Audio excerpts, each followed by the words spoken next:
Ok, gente, então vamos fazer uma revisão geral aqui de, sei lá, quase umas 60, 70 fichas aqui em cima da minha mesa. Vamos lá. Vou passando bem brevemente, mais para reavivar a memória, tá? E os principais resultados, né? Vamos colocar assim, tá? E, cara, tudo aquilo que você olhar e falar, caraca, fiquei, não lembro disso, vai lá na aula, tá no YouTube e vê de novo, tá? Então a gente começou com aquela ideia dos conceitos básicos, tá? A ideia de que o dispositivo era uma função que entrava a tensão e saía a corrente. Na maioria das vezes é isso que a gente vai usar, tá? Mas a gente também está aceitando a ideia de que entra a corrente e sai tensão, ok? Entra a corrente e sai tensão, tá? E alguns dispositivos vão ser funções, elas vão ter inversa, né? Elas vão ser injetoras, tá? Se ela estiver escrita numa forma, eu posso ir para outra e vice-versa. Tá? Algumas funções não, tá? E aí a gente viu 4 funções principais, tá? O resistor, que era função linear entre a tensão e a corrente. O capacitor, e a ideia aqui era a corrente é igual a C dV dt, é a derivada dessa tensão aqui. E a gente viu o indutor, onde a tensão vai ser L di dt, para escrever na forma diferencial. E a corrente é a corrente que está atravessando aqui, beleza? A ideia essencial é que o resistor ele vai, vamos chamar assim, vai modelar consumo de energia no sistema, tá? E o capacitor e o indutor eles vão ser elementos de memória, beleza? Eles vão armazenar energia para a gente poder usar posteriormente no circuito. Eles vão funcionar como esses elementos de memória. No caso aqui, é memória de tensão, no caso do capacitor. Ele lembra da tensão, tá? Ele fica tentando lembrar da tensão. E no caso do indutor, é como se fosse uma memória de corrente. Ele fica lembrando da corrente, tá? Essencialmente é armazenar energia. O outro dispositivo, né, é o que a gente chamou de fonte, tá? Fonte, aí a gente viu 2 ideias essenciais. A fonte de tensão. E a fonte de tensão ela diz para mim qual que é a tensão que vai aparecer entre dois pontos do circuito, entre 2 nós, tá? Mas ela não fala nada sobre a corrente que está passando aqui. Ela não fala nada. Tudo bem? Eu não sei nenhuma informação sobre a corrente quando eu vejo a fonte de tensão. Mas eu sei toda a informação sobre a tensão. E eu tenho a ideia da fonte de corrente, que funciona, é o dual. Eu sei toda a informação sobre a corrente que passa num determinado ramo do circuito, mas eu não sei nada sobre a tensão naqueles 2 pontos ali. Okay? Eu não sei nada sobre a tensão, sei tudo sobre a corrente. Tá? Nesses caras aqui a gente tem uma informação, vamos chamar assim, completa em relação a uma das variáveis e totalmente incompleta em relação a outra variável. Nesses 3 primeiros aqui, a gente tem uma informação, eu vou colocar entre aspas, incompleta sobre as 2 variáveis. Mas a gente consegue relacionar as 2. Tá? Se eu descobrir uma de alguma forma, se eu descobrir uma delas, eu consigo descobrir a outra. Ok? Então elas estão relacionadas, elas criam relações. Tá? Isso aqui são dispositivos. Segundo ponto básico que a gente viu aqui foi a ideia das restrições topológicas. Tá? Qualquer circuito tem que respeitar simultaneamente as equações dos dispositivos, os dispositivos, todas as equações de todos os dispositivos que estão lá, mais todas as restrições causadas pela topologia, tá? Que é a forma como a gente conecta esses dispositivos entre si, beleza? E aqui, as restrições topológicas vão se traduzir em lei de Kirchhoff das tensões e na lei de Kirchhoff das correntes, tá? A lei de Kirchhoff das tensões fala que a soma das tensões num caminho fechado vai ter que dar 0, a soma, entre aspas, vetorial, tá? A soma considerando as polaridades. E a lei de Kirchhoff das correntes fala que num nó, qualquer um dos nós do circuito que eu escolher, a soma das correntes vai ter que dar 0, tá? A soma com sinal, né? A soma do que está entrando tem que ser igual à soma do que está saindo e por aí vai, ok? Quando a gente junta essas 2 ideias, a gente pode ter a ideia de definir o que é a solução do circuito, tá? A solução do circuito é uma função ou um valor de tensão de corrente, ou uma função que satisfaz simultaneamente as restrições topológicas que são impostas pela pela forma como você conectou os dispositivos e as equações de todos os dispositivos. Beleza? Isso tudo tem que ser satisfeito simultaneamente. Por isso que vocês têm sistemas de equações para resolver. Ok? Ainda, daquelas coisas que são os elementares, né? A gente viu a ideia de circuitos equivalentes, tá? É a ideia de que eu posso pegar um circuito, uma caixinha preta qualquer, escolher 2 terminais e modelar o circuito em termos dessa interface aqui. Criar uma interface, tá? E construir uma caixa preta. Pode ser um circuito super complicado, tá? E aí a gente vai ter 2 ideias básicas. Um é o circuito equivalente TV-NAND, onde eu uso uma fonte de tensão em série com uma impedância. E eu tenho a ideia do circuito equivalente de Norton, onde eu uso uma fonte de corrente em paralelo com uma impedância que a gente vai chamar de impedância de saída. Tá? Isso aqui é o Z, impedância de saída do circuito, impedância de saída do circuito. Tá? A ideia para modelar isso aqui é simples, tá? Razoavelmente simples, mas tem várias implicações. Para descobrir o circuito de TV-NAND, você vai lá no seu circuito original, na nuvenzinha, desliga as fontes de tensão independentes. Desligar é fazer V igual a 0. Desliga as fontes de corrente independentes. Tá? Só as independentes. E aí você mede quanto que é a tensão que aparece aqui nesses terminais, que a gente chama de tensão de circuito aberto. Tá? O circuito está aberto, a corrente que está passando aqui é 0. A corrente está saindo aqui, né? Entre aspas, é 0. Essa tensão vai ser a tensão de TV-NAND. Ok? Para poder descobrir, calcular a impedância de saída. Você vem aqui e coloca uma fonte, pode ser uma fonte de tensão ou uma fonte de corrente. Bota uma fonte Vx aqui de teste, calcula quanto que é a corrente que está entrando no circuito, que é a corrente de saída. Tá? A relação entre o Ix e o Vx vai dar esse Z aqui. Esse Z aqui é impedância de TV-NAND. Okay? Por outro lado, se você estiver fazendo o modelo de Norton, ou quiser fazer o modelo de Norton, o que você vai fazer é desligar as fontes independentes lá dentro da nuvenzinha, fazer V igual a 0 em todas as fontes independentes, tá? Que é transformar em curto-circuitos, né? Fazer I igual a 0 em todas as fontes de corrente independentes, que é fazer circuito aberto nelas, no lugar delas. Não precisa ficar decorando que, tem que tirar isso e botar curto-circuito, tá? Não precisa decorar, é só botar V igual a 0 no que for V e I igual a 0 no que for I, tá? Não precisa nada. É desligar as fontes, ok? E aí você vai fazer um curto-circuito aqui e vai ver quanto que é a corrente que está passando, quanto que é a corrente de curto-circuito, tá? Essa corrente de curto-circuito vai ser a corrente que a gente vai chamar de corrente de Norton, IN, ok? Essa é a corrente de Norton, vai ser a corrente de curto-circuito que está passando aqui, tá? E a impedância aqui do Norton, que é, depois a gente viu que é igual a do TV-NAND, vai fazer a mesma coisa, tá? Essencialmente a mesma coisa. Você vai pegar, botar uma fonte de teste, pode ser uma fonte de tensão ou de corrente, tanto faz. Bota uma fonte de teste, calcula ou mede a corrente de saída do circuito, e corrente de saída é a corrente que está entrando aí, ó, no circuito, nesse sentido que eu mostrei aí para vocês, para manter a conversão passiva de sinais. Tá? E a relação entre eles vai te dar o Z de Norton, beleza? Eu vou chamar aqui de Z TV-NAND, Z N de Norton, beleza? E a gente consegue ir de um lado para o outro. Se eu tiver um modelo, eu consigo ir de um para o outro, beleza? E a ideia essencial é de que a impedância de TV-NAND é igual à impedância de Norton, a impedância de saída do circuito é a mesma, não importa, tá?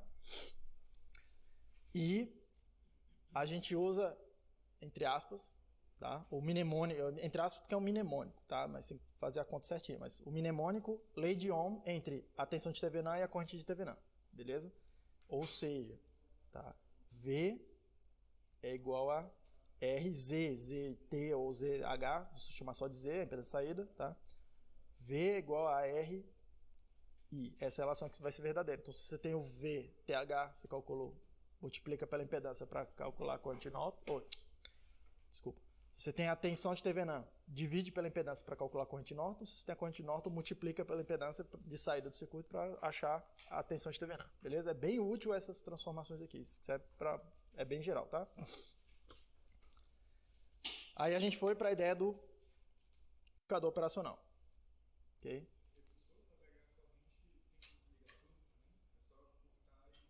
desliga as fontes independentes do circuito, que está dando a caixa preta da nuvenzinha, e faz o curto-circuito e vê quanto que é a conta de curto-circuito. Para o modelo de Norton. Mas se você desligar, como é que vai ter corrente? Se desligar tudo, né? Desliga só para ver impedância. Vai ter corrente.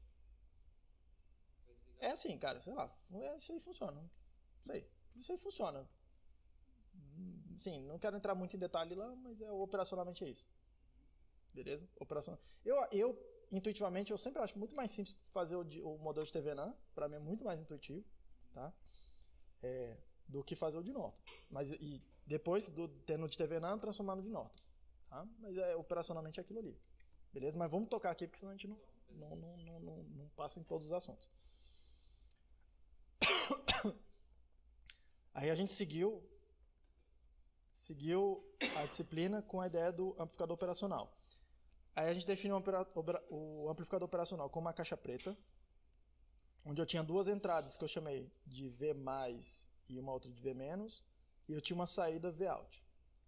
Okay? E a relação entre essas duas coisas aqui era o que eu chamei de A0, que é um ganho, tá? Esse cara vai multiplicar por alguma coisa, vezes a tensão de entrada. E a tensão de entrada ela é definida como a diferença entre o V+ e o V-. Beleza? Então, na prática, eu fico com A0, V+, menos V-. Ok? E aí a gente começou toda a brincadeira seguindo aquela ideia do amplificador operacional que a gente chama, entre aspas, de ideal. Tá? Que é considerando que a impedância de entrada é infinita, ou seja, as correntes aqui são zero, as correntes que estão entrando por esses terminais. A impedância de saída é zero, ou seja, o amplificador, nesse modelo, ele pode fornecer quanta corrente você quiser. Ele é uma fonte de tensão ideal do lado da saída. Tá? Ele fornece quanta corrente você precisar. No mundo real isso não acontece, mas para esse modelo aqui é isso. E o A0, que é o ganho do amplificador, o ganho de malha aberta, infinito. Ok? E aí isso vai permitir a gente fazer várias aproximações lá depois, tá?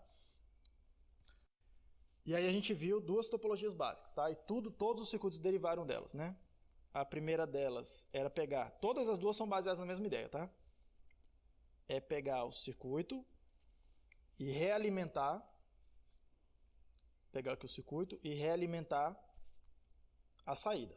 Beleza? É pegar a saída, dar um ganho na saída. Aqui a gente está fazendo um ganho usando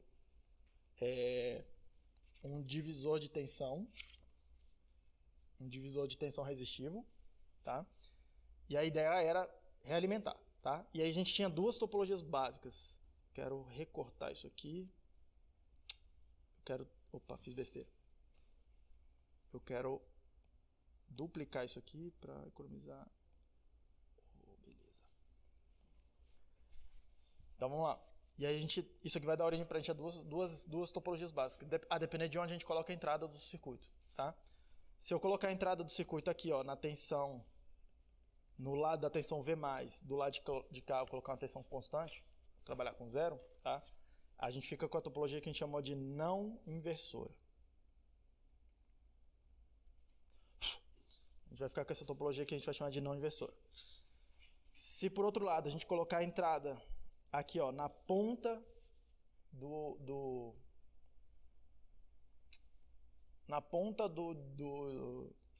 divisor de tensão e do lado de cá colocar uma tensão constante, vou trabalhar com zero, tá?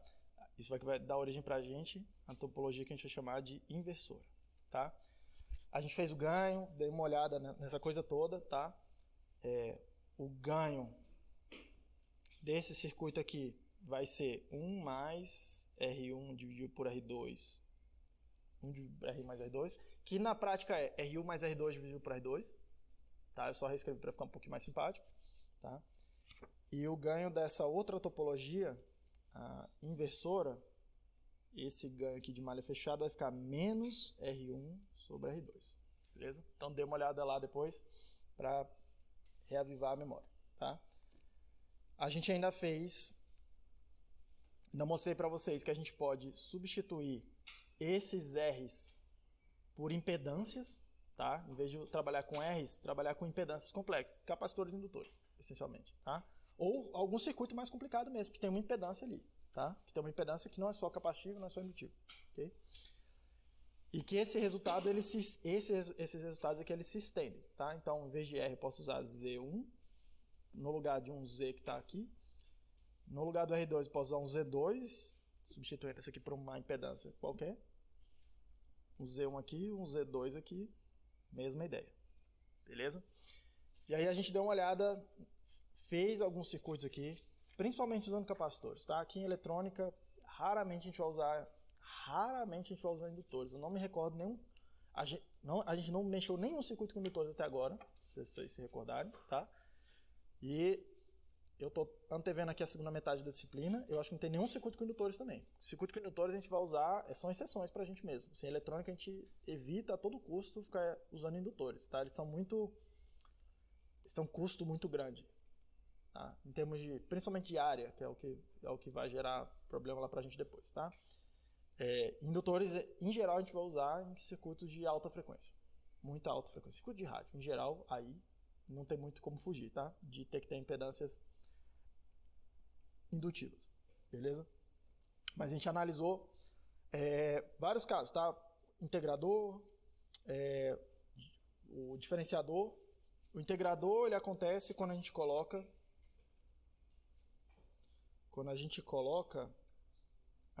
um capacitor aqui, ó, no lugar desse C1. A gente troca esse cara aqui por um capacitor. Beleza? Vai dar origem ao integrador. Tá? Se por outro lado a gente trocar esse cara aqui, ó, esse R2 por um capacitor, eu vou chamar de, C2, tá? Vai dar origem ao circuito diferenciador, ele calcula a derivada pra gente. Tá? E a gente pode combinar essas coisas, tá? Pode combinar os dois e ter um filtro. Da mesma forma que esse cara aqui é o filtro passa baixa e esse cara é o filtro passa alta, a gente pode combinar isso para gerar um passa banda, um rejeita banda, e combinando isso para gerar outras características. Tá? A gente não entrou nesse tanto nível de detalhe, a gente analisou cada caso separado. Tá? A gente viu o circuito somador, que inclusive caiu num dos testes de vocês. Alguns outros circuitos interessantes aqui também. Tá? Um amplificador de diferenças é um amplificador que calcula a diferença entre duas tensões, é o que a gente chama de amplificador diferencial. E também mostrei para vocês um circuito o circuito que tem, entre aspas, impedância negativa, que é um circuito que tem realimentação positiva, tá? Então dá uma revisada também nesse cara aí, tá? A topologia exata que eu mostrei para vocês chama topologia de Holland. Ela tem problema prático na hora de implementação, mas eu acho que conceitualmente é uma parada, começa a abrir um pouco outras possibilidades, tá? E para que serve? Assim, uma das utilidades desse circuito de impedância negativa, tá? É a gente cancelar uma outra impedância no circuito. Beleza? Cancelar uma outra impedância no circuito. A gente usou aqui para fazer uma fonte de corrente. É um conversor tensão-corrente, né? Pega tensão de entrada e converte tensão em corrente de saída. Tá? Que é um tipo de circuito bastante útil, um amplificador de transcondutância. E aí a gente seguiu essa coisa aí para um estudo. Aí a gente fez, talvez um pouco mais detalhado, o estudo das não idealidades do amplificador operacional. Tá? A gente viu várias. A primeira delas era o que a gente chamou de ganho finito. Foi estudar o que acontece quando aquele A0 não se aproxima de infinito. Ele não é infinito. É um número, pode até ser um número grande, em geral será, tá? Nos circuitos práticos. Mas o que acontece quando ele não é infinito, tá? E aí o que eu mostrei para vocês foi que o ganho de malha fechada, eu vou chamar de AV, vou chamar de AV linha, tá? Vou chamar de AV linha, beleza? Ele vai ser para ambas as topologias, tá? O ganho de malha fechada, que eu vou chamar aqui de ideal, aquele que a gente calcula no caso ideal, tá? Vezes um erro, né? Mais um erro. Então vai acontecer alguma coisa, menos um erro. E esse cara aqui a gente, em geral, chama de erro de ganho. Então vai acontecer um erro, tá? Dê uma revisada lá nas aulas, porque a fórmula tá lá, os resultados finais estão lá nas notas de aula, tá tudo certinho lá, inclusive como é que chega nessas equações, tá? E é bem surpreendente que o erro de ganho é o mesmo erro, tá? Para as duas topologias, exatamente o mesmo erro para as duas topologias. Então é um resultado um pouco surpreendente, tá? Mas vai acontecer um erro de ganho. Beleza? A gente vai errar o ganho. A gente não vai ter exatamente o ganho que a gente gostaria. Beleza? Esse é o primeiro efeito, tá?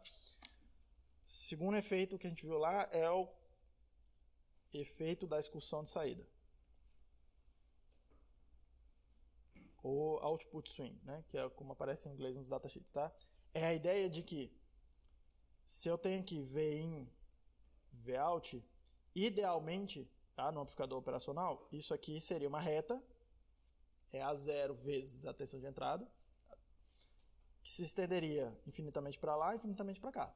Esse é o modelo ideal, tá? Só que os circuitos reais, eles vão saturar em algum lugar, tá? Aí, inclusive, a gente teve uma discussão sobre a ideia de ter alguns amplificadores que são rail-to-rail, tá? Onde que acontece com eles? Esse ponto de saturação aqui, onde para de subir a tensão, para de ter ganho, tá? No amplificador em malha aberta, okay? É bem próximo da tensão de alimentação, bem próximo mesmo, assim, menos de 1% de diferença da tensão de alimentação. E tem um amplificador comum, onde isso aqui é abaixo das tensões de alimentação, tá?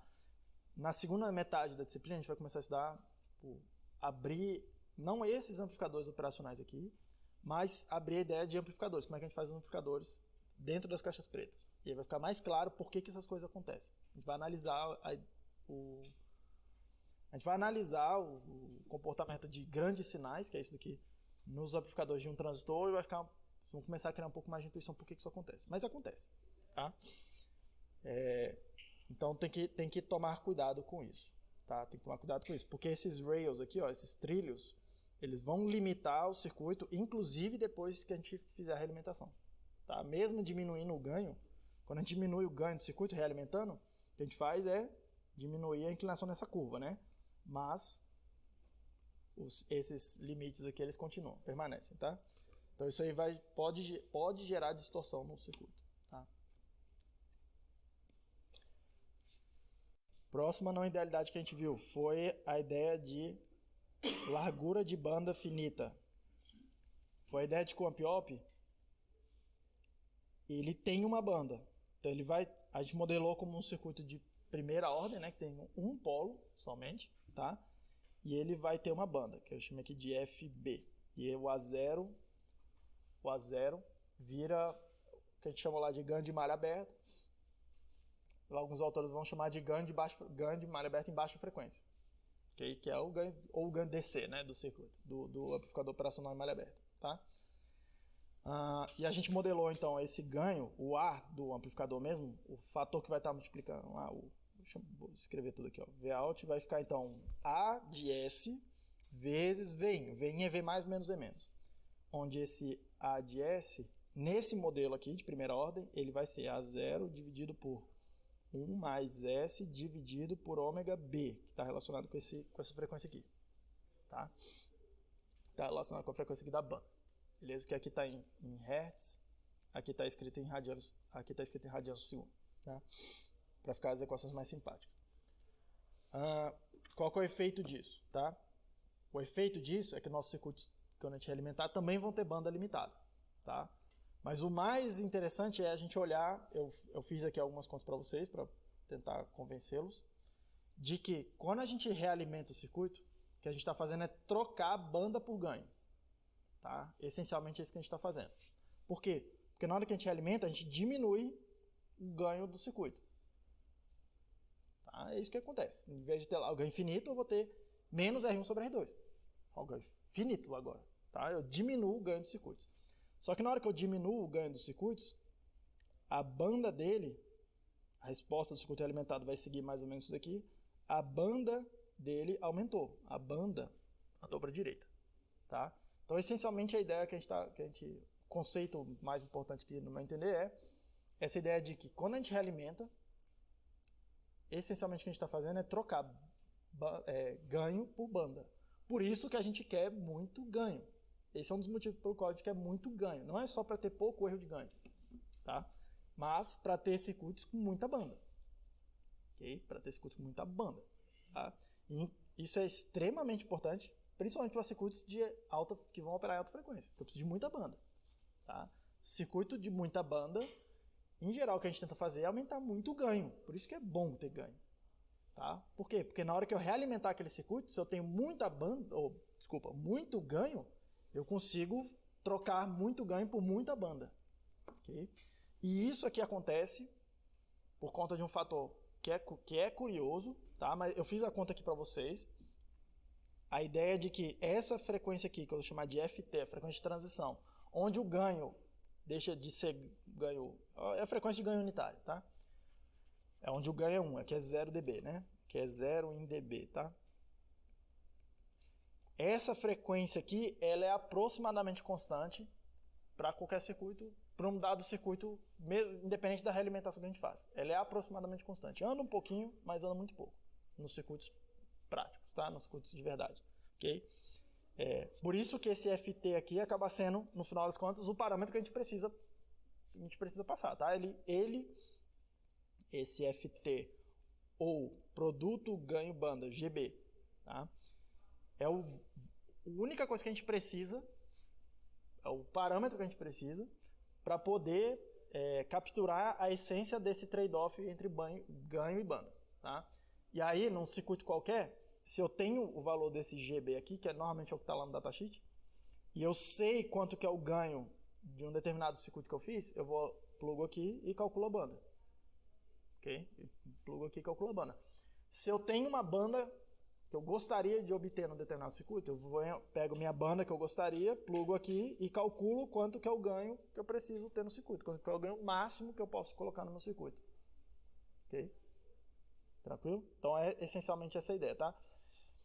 Ganho é razoavelmente fácil da gente, vamos colocar entre aspas, consertar, tá? Banda é mais difícil de conseguir. Uma vez que você perde banda num estágio do circuito, o estágio mais lento vai limitar toda a operação, tá? Mas ganho é razoavelmente fácil, porque a gente pode chegar aqui e fazer a cascata de vários circuitos. Se todos os circuitos tiverem uma banda muito grande, a composição vai ter uma banda grande, tá? E aí eu posso ir multiplicando os ganhos, né? Vou ter um ganho A1, vou ter um ganho A2, vou ter um ganho A3 e vou fazendo amplificação em vários estágios para poder aumentar um ganho e ter muito ganho e muita banda depois no circuito, tá?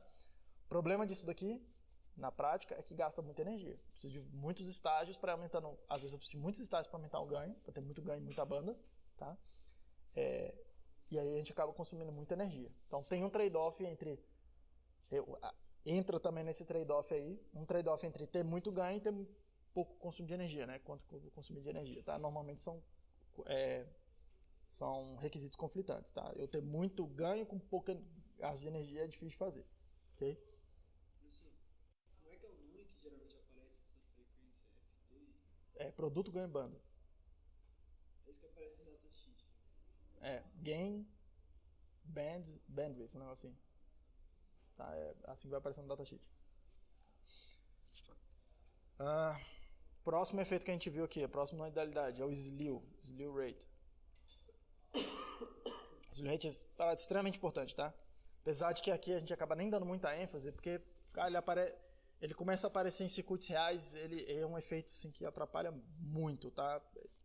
O problema é que a disciplina é muito... Eu podia passar um ano, só, assim, 2 semestres, só falando de circuitos com amp-op e diodos, tá? Sem nem falar de transistores. Tem muita coisa para se falar sobre isso, tá? E o slew, ele atrapalha bastante, principalmente circuitos que vão ser chaveados, tá? Por quê? O que é o slew, né? O slew é a máxima... O slew é o SR. É a máxima taxa de variação do sinal de saída no tempo. É a máxima taxa de variação. Ele vai me dizer, olha, quanto que é o máximo que no tempo o meu sinal, se precisasse seguir alguma coisa assim, um sinal assim, quanto que ele vai conseguir seguir aqui, ó. Quão rápido ele vai conseguir seguir algum sinal de referência. Ok?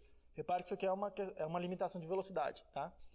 Vai ser extremamente importante todo circuito que é chaveado, porque o circuito chaveado, o que a gente gostaria que acontecesse transições rápidas, e os amplificadores operacionais não conseguem fazer transições muito rápidas por conta do slew, tá? E porque onde começa a ficar interessante, tá? Na hora lá de amp-op, eu nem fiquei falando muito disso aqui, Mas onde começa a ficar interessante? Quando a gente misturar amp-op com chaves. Por exemplo, um circuito que tem amp-op e um diodo, e o diodo vai ficar mudando, né? Entre conduzindo e não conduzindo, ele está chaveando. Tá?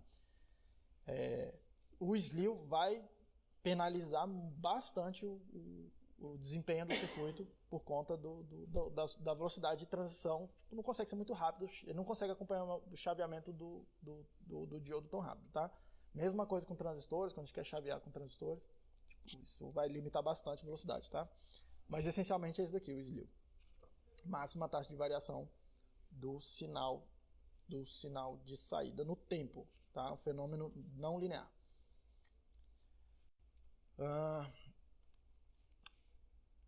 A quinta não idealidade que a gente viu foi a ideia da tensão de offset. Tá? Tensão de offset, a ideia é que em vez da característica lá do amp-op estar assim, passando pelo zero, ela está de alguma forma deslocada de uma tensão de offset. Ela está deslocada do zero. Tá? Deslocada em torno do zero. Como é que a gente modela isso? Tá? A gente modela o amp-op colocando uma fonte de tensão constante, ok? Uma fonte de tensão DC numa das entradas do amplificador, beleza? Numa das entradas, só em uma das entradas, tá? Em série com uma das entradas. Não importa qual entrada você pegar para fazer isso daqui, então coloque onde fica mais simples a sua análise, em resumo é isso, e não importa a polaridade, porque a tensão de offset pode estar para um lado e pode estar para o outro, tá? Quando a gente faz esse modelo aqui, a gente está tentando ver o efeito disso aqui na tensão de saída, o efeito disso no circuito, tá? Normalmente é simétrico, beleza? Aí eu fiz algumas coisas para vocês, mostrei que o pior problema acontece, tá? O pior problema acontece quando a gente está com o circuito integrador. É um circuito extremamente sensível à tensão de offset. Onde é que eu botei meu integrador?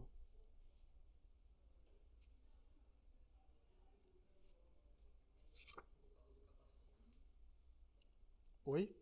Por causa do capacitor. Eu estou tentando achar aqui, parece que eu perdi uma ficha.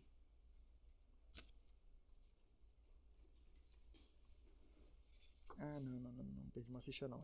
Tá aqui, ó. Beleza. Esse cara aqui, ó. Esse aqui é a tensão de offset, o VOS. Esse cara aqui é especialmente sensível a essa tensão de offset, tá? Especialmente sensível a essa tensão de offset. A gente calculou, dei uma olhada lá depois nas notas, tá? A tensão de saída desse cara aqui no tempo vai ser VOS mais VOS dividido por RC vezes T. E isso aqui é o problema, porque à medida que o tempo passa, a tensão de saída fica subindo sem controle. Repare que esse termo aqui, ó, não depende da tensão de entrada. Tá? Isso daqui é a tensão de saída causada, eu vou chamar de linha, tá? Causada só pelo offset, quando a tensão de entrada está em zero. Porque eu gostaria que a tensão de saída fosse constante. Beleza? Ou se eu estou pegando o integrador e botando a tensão constante. Eu gostaria que a saída dele lá ficasse constante. Tá? Ou estou botando zero na entrada dele. Eu gostaria que a saída ficasse constante. Independente de onde ela está, fica constante. Tá? Só que a gente observa é que a tensão começa a aumentar ou diminuir, tá? A depender da polaridade desse VOS. Tá? Mas o que acontece é, no tempo, imagina que meu integrador parou aqui em algum lugar, em vez de ficar constante, que é o que eu gostaria que acontecesse, com a entrada zero, tá? A saída fica aumentando. Alguma hora isso aqui vai saturar e aí perdi a minha capacidade de amplificação, porque uma vez que eu cheguei lá no trilho de alimentação, meio que acabou a brincadeira, tá?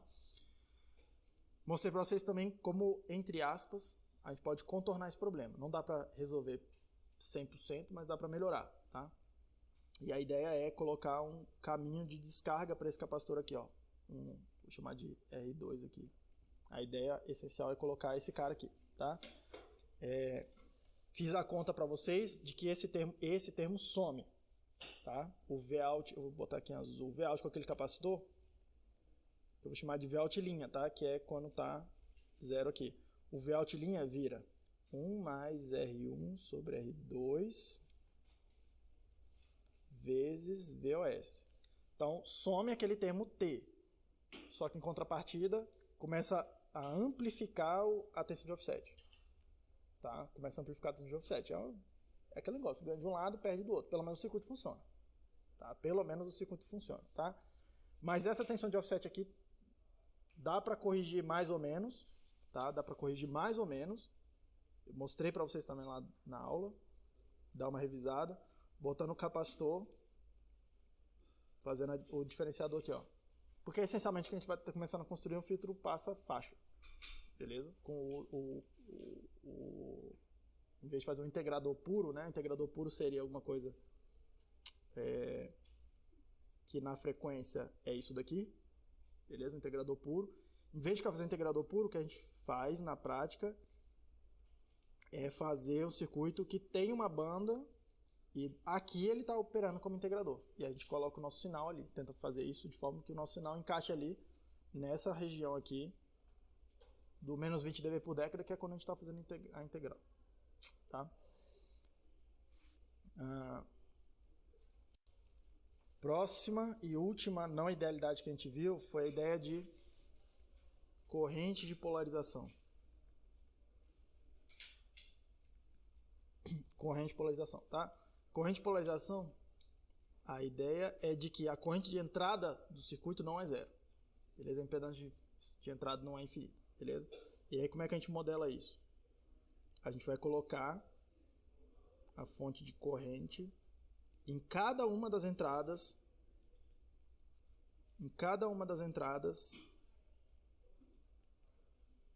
do circuito. Beleza? Em primeira aproximação, é bem comum a gente fazer o circuito totalmente simétrico, né? IBA igual IBB, as duas correntes serem iguais. Mas se você quiser ser mais, chamar assim, preciso aí em algum cálculo que você estiver fazendo, algum projeto, não necessariamente precisam ser iguais. Tá? Não necessariamente precisam ser iguais. Okay? Inclusive, dificulta bastante as coisas quando não são iguais. Tá? Quando o circuito tem alguma assimetria aí. Mas, repare, a corrente de polarização vai afetar as duas entradas do amplificador operacional. Tá? Lá no modelo, né? Na hora que a gente bota o modelo de circuito. Tá? O tensão de offset é um efeito assimétrico. Ele afeta, entre aspas, uma das entradas e não afeta a outra. Tá? Aqui é um efeito simétrico. Beleza ainda. Fiz a conta para vocês também, o que acontece e tal. E o integrador, para variar, é o circuito mais afetado, né? Antes até disso, porque esse aqui tem um caso interessante, tá? O circuito realimentado aqui, um circuito qualquer, isso aqui, a corrente de entrada, a corrente que aparece aqui, né? A corrente de entrada, corrente de polarização, ela gera um erro no circuito, tá? Só que a gente consegue mais ou menos, entre aspas aí, aproximadamente corrigir, tá? E aí eu fiz a conta para vocês. A ideia essencialmente é botar um paralelo aqui de R1 com R2. Repare que tá vendo aqui, ó, R1, R2 são os mesmos R1 e R2, só que aqui eles estavam do lado direito aqui, eles estavam em série. Do lado de cá eles estão aparecendo em série, do lado de cá eles vão aparecer em paralelo. Beleza? Por quê? Porque a ideia aqui, olhem lá nas notas de aula, tá?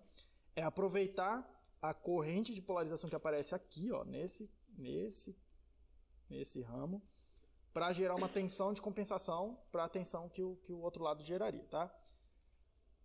E essa ideia aqui de que o série vira paralelo, paralelo vira série, acontece muito em eletrônica, tá? Acontece muito em eletrônica. E de onde que vem isso?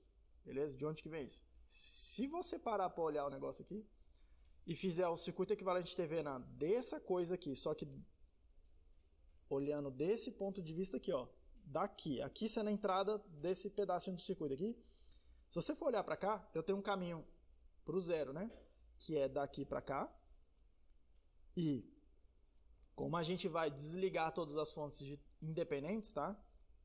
Aparece uma tensão constante aqui na saída também. Beleza? Faça a conta para se convencer disso. Mas em conclusão, o que acontece é que tem um outro caminho daqui para o zero, beleza? E aí é como se fosse do lado de cá, ó, a impedância que eu estou vendo é R1 indo para uma tensão constante, R2 indo para uma tensão constante, beleza? E é isso daqui que está vendo a corrente de polarização. É essa impedância que está vendo, que a corrente de polarização está vendo, beleza? Por isso que é essa impedância que a gente vai usar. Eu fiz a conta no detalhe, mas tipo, intuitivamente é essa impedância que a gente vai usar para corrigir o efeito lá do lado de lá, beleza? Um em paralelo com o outro, beleza? Mas dê uma olhada na conta, tá? Mas uma coisa é ver a conta. Tipo, a conta não mente, tá? Eu fiz a conta lá, calculei, pronto, não tem conversa. A gente chegou a essa conclusão aqui, tá? Outra coisa é parar, ver a conta e começar a criar alguma intuição de circuito em cima daquela conta. E a ideia é essa, tá? Que essa corrente aqui, essa corrente de polarização, tá vendo uma impedância e essa impedância é o paralelo do R1 com o R2. Ok? E essa ideia não é complicada. É o que aquela conta indiretamente está mostrando, não é complicado, mas é uma ideia que demora um pouco para absorver. Tá? E aí, sim, quando você consegue ver o seu circuito dessa forma aqui, tudo começa a andar muito mais rápido. Tudo começa a andar muito mais rápido. Tá? O indicador, como eu comentei, ele é especialmente sensível a esse problema, né? Entre aspas. Ele é especialmente sensível, tá?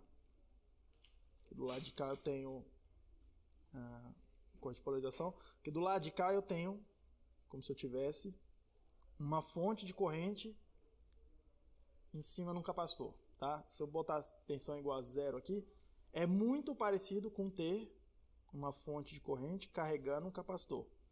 É muito parecido com ter um capacitor carregando com corrente constante. E aí a ideia aqui é que a tensão vai subindo constante. E é igual a CdVdt, tá? Como é que faz para corrigir isso? Também mostrei para vocês aqui. Essencialmente a ideia é tentar corrigir essa coisa, usando a outra corrente de polarização para gerar uma tensão no circuito que compensa essa tensão subindo. Tá? É meio que essa a ideia.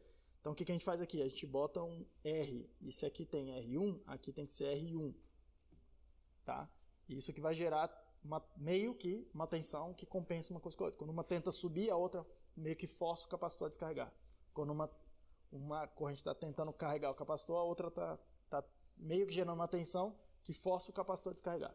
A ideia básica é essa, tá? Mas eu fiz a conta também no detalhe para vocês, dê uma olhada lá na nota de aula que está bem detalhado, tá?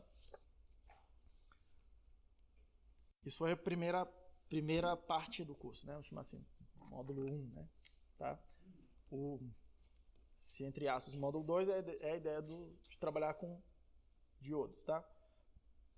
Primeiro, nessa ideia aqui dos diodos, a gente viu com muito detalhe, nem tanto, mas sim, com algum detalhe razoável, tá? O que acontece lá na física dos dispositivos. Aqui eu fui para um caminho um pouco contrário, mostrei a física, fui construindo um modelo em cima disso, tá? Na prova de vocês vai ter pouco ou quase nada de física de semicondutor, já vou adiantando. Então não precisa ficar entrando em detalhe. O que me importa é circuito, no final das contas lá, tá? Alguma coisa ou outra, a física influencia o comportamento do circuito, tá? Eu não vou ficar perguntando, o que acontece com o portador quando eu boto o campo assim. Tipo, beleza? Aqui é disciplina de circuitos, tá? Mas a gente viu lá, a primeira coisa que a gente tratou era tentar responder a pergunta, né? De onde vêm as cargas?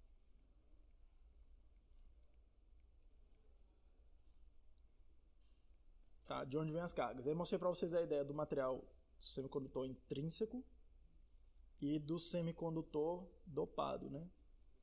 Do extrínseco. Trabalhar com dopagem, tá?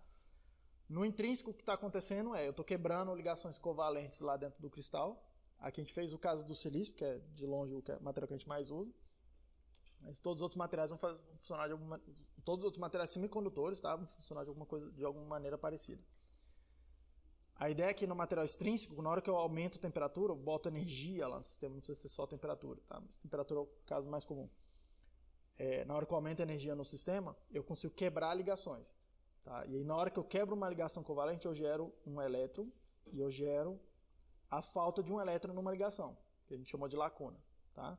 E essas duas coisas se comportam como se fossem...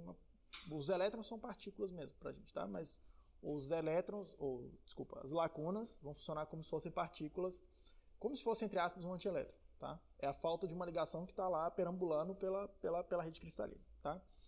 E aí a gente viu que a concentração de N, né, a concentração de elétrons no material, vai ter que ser igual à concentração de lacunas no material. Sempre que eu gero um elétron, gero uma lacuna também, a falta de uma ligação desfeita lá. Tá? Então isso sempre acontece em pares. E sempre que eu aniquilar um elétron, é porque ele completou uma ligação. Então também elimina uma ligação desfeita. Tá? Então essas coisas acontecem em pares. Na hora que a gente introduz dopagem, a gente vai ter duas possibilidades, tá? Uma delas é introduzir um material que tem excesso de elétrons. Tem mais elétrons do que precisaria. Então vai sobrar elétron lá na rede, tá? Que a gente vai chamar de material tipo N. Onde isso aqui que vai acontecer é que a concentração de elétrons disponíveis vai ser maior do que a de lacunas, tá? Muita atenção, porque as lacunas não são zero, né? Tipo, isso aqui não é zero. A quantidade de lacunas, tá? A quantidade de lacunas vai ser gerada aqui pelo mesmo mecanismo de geração térmica desses pares elétron-lacunas, tá? Então vai ser mais ou menos o que já tinha antes. A concentração de elétrons nesse caso aqui vai ser aproximadamente a quantidade de átomos doadores que eu colocar lá, tá? Isso entendendo que eu vou botar muito mais átomos na dopagem do que eu consigo gerar de portadores por geração térmica ali, tá? Por geração espontânea. Ok? Então eu vou ter excesso de elétrons, tá? Mas tem lacuna lá. Eu tenho a outra possibilidade, que é o material tipo P, tá? Onde eu tenho concentração de lacunas maior do que a concentração de elétrons, tá? E a concentração de lacunas vai ser aproximadamente a concentração de átomos aceitadores que eu colocar lá. É aproximadamente a concentração de dopante, tá? E muita atenção aqui, porque a quantidade de elétrons não é zero. Vai continuar tendo elétrons, continua acontecendo esse efeito de geração, chama assim, entre aspas, térmica aqui, tá? Continua acontecendo, beleza? Só que no material tipo N, ela afeta pouco a concentração de elétrons, no material tipo P, ela afeta pouco a concentração de lacunas, tá? Essa geração térmica. Isso daí é onde vem as cargas. A segunda pergunta que a gente tentou responder é como é que é o transporte dessas cargas? Como é que a gente faz para se movimentar, tá? Mostrei para vocês dois mecanismos. O primeiro é deriva. O mecanismo de deriva é chegar lá e colocar o campo elétrico. O campo elétrico vai acelerar as cargas. A velocidade delas vai estar ligada com o campo elétrico, tá? A gente estudou um modelo linear onde a velocidade é diretamente proporcional ao campo e a gente chamou essa constante aqui de mobilidade. Beleza? Mobilidade vem nessa ideia de fazer essa relação ser uma relação linear, tá? Se você escolher uma relação não linear, vai ter outras constantes aí, qual a interpretação física delas, não sei qual modelo, depende lá do modelo que você estiver usando, tá?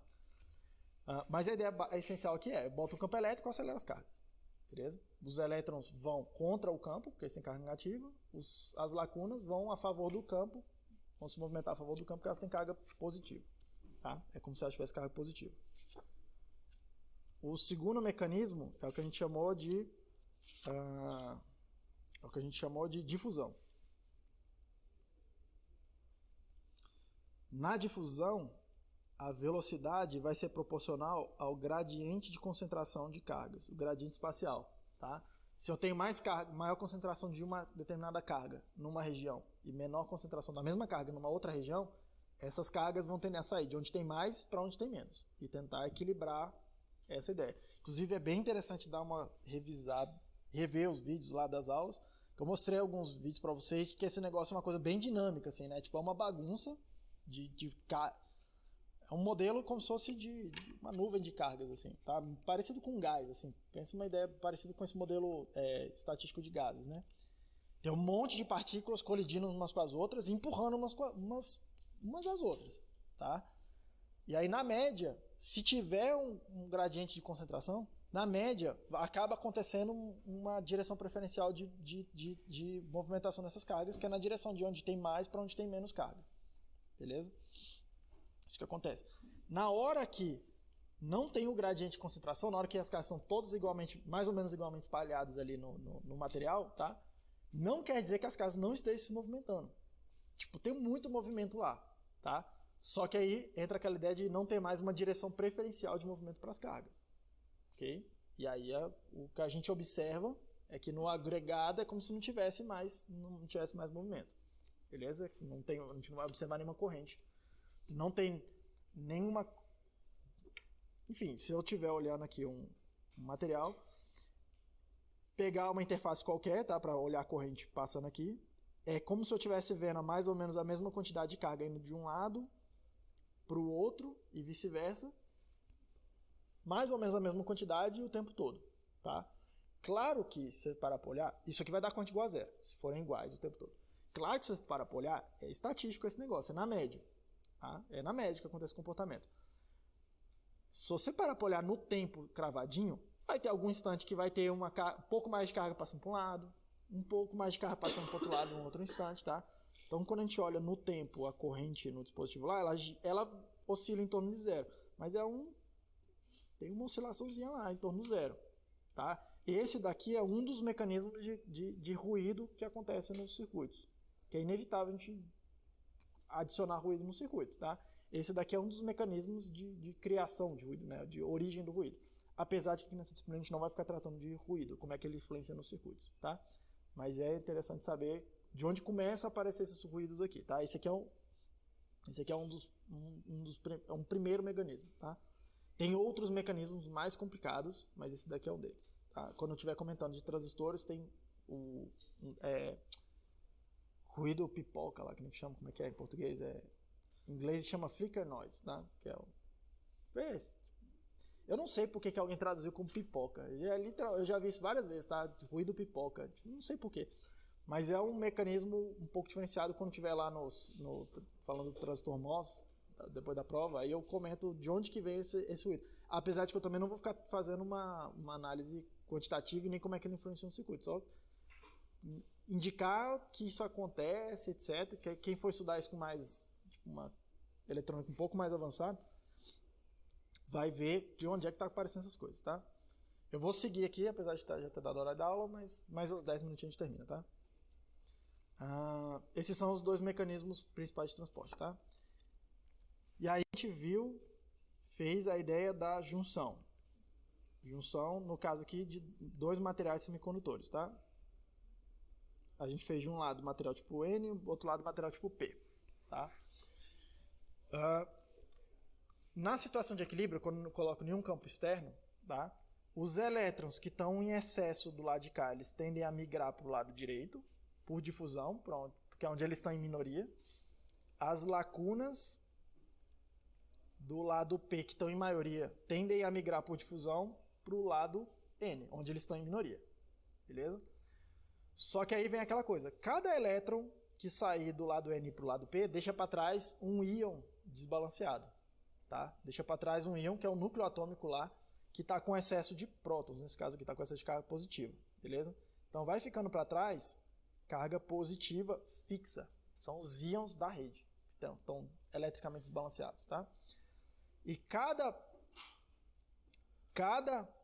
elétron que veio do lado esquerdo para o lado direito, ele veio e completou uma ligação, ele chegou lá, tinha um monte de ligações desfeitas e foi lá e é capturado e completa uma ligação, tá? Só que na hora que ele completa uma ligação, ele deixa o íon, ali onde ele completou a ligação, desbalanceado eletricamente, está sobrando carga negativa. Tá? Começa a sobrar carga negativa, que não estava lá, veio para cá. Tá? Então o que acontece? Eu começo a formar essa região de carga, que a gente vai chamar de região de carga espacial, região de depressão. Tá? E aí o que a gente tem repare que são cargas fixas, de um lado tem mais, de um lado tem menos. Então começa a formar um campo elétrico aqui nessa barreira.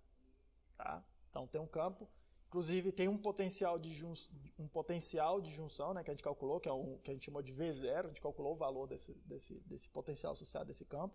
Tá? Tem uma barreira aqui. E aí no resultado líquido das correntes, eu estou vendo, tá? Repare, eu estou vendo corrente de difusão de elétrons. Eu estou vendo elétron vindo da esquerda para a direita, corrente é da direita para a esquerda. A corrente de difusão de elétrons. Eu estou vendo lacuna por difusão sair da direita para a esquerda. Carga positiva, então é para cá. Isso aqui já é a corrente convencional, corrente de circuito, tá? Eu estou vendo a corrente de difusão de lacunas daqui para lá. Eu estou vendo o campo elétrico da esquerda para a direita. Então, estou vendo os elétrons serem acelerados da direita para a esquerda. Tá? Corrente convencional vai ser assim, né? A corrente de deriva de elétrons. E eu estou vendo lacunas sendo aceleradas por aquele campo. Corrente de deriva de lacunas. Beleza? E aí, essa coisa vai acontecendo, esse processo, até que essas correntes se equilibram umas com as outras e o resultado líquido é a corrente zero. O resultado, o balanço de corrente é zero. Mas repare, não quer dizer que cada uma dessas correntes seja zero, tá? Tem lá essas 4 componentes, quando eu faço a soma, lei de Kirchhoff das correntes, literalmente, a soma dá zero. Tranquilo? Essa é a situação que a gente vai chamar de equilíbrio. Tá? Situação de equilíbrio. Não botei nenhuma tensão, isso aqui é o que acontece. Tá? Na hora que a gente vem e coloca, pega a junção e coloca N aqui, P aqui, coloca um campo externo, tá? Mais no lado N, menos uma tensão, vou chamar de VR, tensão reversa. Do lado de cá, eu estou, entre aspas, aumentando a intensidade de campo daquele campo interno da barreira. Então, tinha o meu campo interno da barreira, eu começo a ter um outro campo elétrico aqui, que é o campo externo, tá? E aí o que acontece? A gente discutiu isso. As correntes de difusão ficam mais ou menos inalteradas, a corrente de deriva aumenta. Só que a corrente de deriva, ela é proporcional, lá das contas que a gente fez lá atrás, ela é proporcional à densidade de cargas que estão sendo afetadas pelo campo. E essa corrente de deriva é a corrente de portadores minoritários, de cada lado da junção, tá? Essa que vai ser afetada aí. O que acontece então? A corrente aumenta, mas aumenta muito pouco. Okay? É o que a gente chama de condução reversa, vai dar origem depois lá ao que a gente chama de corrente de saturação. Uma correntezinha pequena de condução reversa. Tá?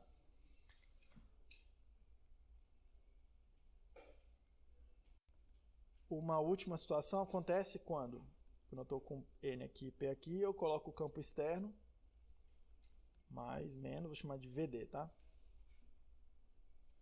Quando eu coloco um campo externo contra o campo interno que tinha lá na barreira. Então tem um campo externo aqui agora que está tentando diminuir o campo da barreira. Beleza? E aí eu fiz a conta para vocês, a gente tem um desequilíbrio começa a ter um desequilíbrio de concentração dentro dentro desse dispositivo, tá? Fiz a conta lá para vocês que a densidade de N no lado N e a densidade de lacunas no lado P, ela fica mais ou menos inalterada. Isso que só depende da dopagem que a gente colocou, de cada lado da junção. Então, não tem muito o que mexer. A concentração por outro lado, tá? De lacunas no lado N e de elétrons no lado P, essas duas concentrações aqui aumentam. Então, eu mexo nas concentrações de cada lado da barreira. Consequentemente, a gente mexe nas correntes de deriva. Nas correntes de difusão. Tá? E aí, o resultado disso é que a gente vai ter um modelo que a gente chama de modelo matemático do diodo. Se eu vou colocar um do lado do outro aqui, onde eu tenho aqui o lado P, o lado N, tá? É como se fosse isso aqui. E a tensão que eu colocar aqui, eu vou chamar de VD. A relação entre a tensão e a corrente vai ficar aproximadamente IS vezes exponencial de VD dividido por VT. VT é aquela que a gente chama de tensão térmica, menos 1. Tudo isso aqui multiplicado lá pelo IS. Tá? Então fica uma coisa VD e D. Fica uma coisa assim, passando pelo zero aqui. Beleza? Aproximadamente exponencial. Vai lá. Tranquilo? Aproximadamente exponencial, tá? E aí aí mostrei para vocês alguns fenômenos interessantes que vão acabar acontecendo, tá? Que vão acontecer por causa da física. no caso aqui, que vai influenciar depois o circuito, tá? O primeiro deles é condução em tensão em polarização reversa, tá? Quando a gente está andando para cá, ó, nas tensões negativas, cuidado com a convenção de sinais, tá? Mas a gente está andando para o lado das tensões negativas, eventualmente esse dispositivo começa a conduzir, tá? Tem dois mecanismos básicos de condução aqui. O primeiro deles é o que a gente chama de efeito avalanche. É quando o campo está tão intenso lá na região de depressão que uma carga começa a passar mais energia para as outras cargas e aí começa a ter uma multiplicação de cargas lá dentro. E o outro efeito é o que a gente chama de efeito Zener, que a gente não entrou em detalhe aqui, mas é um efeito que acontece eminentemente em física quântica, tá? A ideia é de que um elétron ou uma carga consegue atravessar uma barreira que tem energia potencial maior do que a energia que ela mesma tem, tá? É uma coisa meio estranha, mas é um fenômeno que pode acontecer, tá? E acontece, ok? Efeito Zener acontece aqui. Outro fenômeno que acontece é quando a gente ilumina ou joga energia lá joga energia nesse sistema, tá? Na hora que a gente ilumina a junção, porque luz é o principal mecanismo disso aqui que a gente usa na prática, a corrente aumenta, tá? E aumenta para os lados negativos, tá? Então, quanto mais luz, mais a corrente vai andando aqui para baixo. Quanto mais luz, tá? Vindo aqui para baixo é mais luz. Beleza? Vai começando a aumentar a corrente nesse sentido aqui negativo, tá? E aí começa a acontecer uma coisa muito curiosa, porque antes eu tinha do lado de cá potência maior que zero, né? Potência maior que zero. Do lado de cá eu tinha potência maior que zero. Sempre estava consumindo, a linha branca. Sempre eu estava consumindo energia, tá? E aí eu começo a ter um outro quadrante onde eu tenho potência menor do que zero. Por exemplo, nesse ponto aqui, ó, tá? Onde esse dispositivo está entregando energia para o circuito. Beleza? Está entregando energia para o circuito. E quanto de energia, tá? A potência vai ser tensão vezes a corrente. A área de um quadradinho aqui dentro. Ok? E isso daqui é o princípio de funcionamento da célula solar. Tranquilo? A gente precisa polarizar a célula solar para operar um desses quadrantes aí. E aí normalmente tem um circuito de controle associado. O painel solar é um monte de diodos desse aqui, um monte de junções desse tipo aqui, tá? Tá certo que elas são otimizadas, a dopagem, a geometria, um monte de coisa para absorver o máximo